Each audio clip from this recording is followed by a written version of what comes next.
அண்மை செய்திகளை பார்த்து வருகிறோம். திருவள்ளூர் மாவட்டம் ஆவடியில் தாழ்வாக சென்ற மின்கம்பி லாரியில் சிக்கியதில் மின்கம்பம் சாய்ந்திருக்கிறது.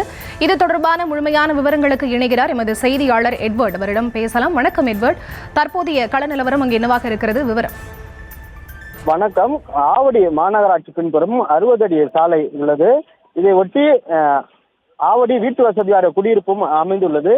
இது பெரும்பாலும் வணிக வளாகங்கள் அதிக அளவில் நிறைந்துள்ளது. பிரபல துணிக்கடை, செல்போன் கடைகளின் கடைகள் அமைந்துள்ளன. இந்த சாலையில் கனரக வாகனங்கள் செல்வது அதிக அளவில் காணப்படும். இந்த நிலையில் மிக தாழ்வாக சென்ற மின்கம்பின் மீது அவ்வழியே சென்ற தண்ணீர் லாரி ஒன்று சிக்கியுள்ளது. இதில் அந்த மின்சார வயர்கள் பலமாக இழுக்கப்பட்டுள்ளது. இதனை அறியாத லாரி ஓட்டுநர் தொடர்ந்து லாரியை இயக்கியுள்ளார். இதனால் மின்கம்பி தாழ்வாக சென்ற மின்கம்பி லாரியில் சிக்கி இழுக்கவே அதன் மின்கம்பங்கள் சாய்ந்து நடு சாலையில் சரிந்துள்ளது.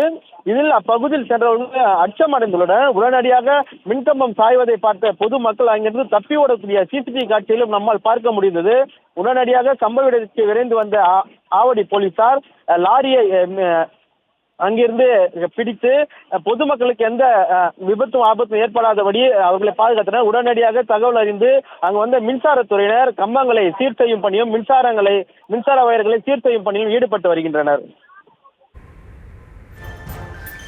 விவரங்களை வழங்கியமைக்கு நன்றி எட்வர்ட்.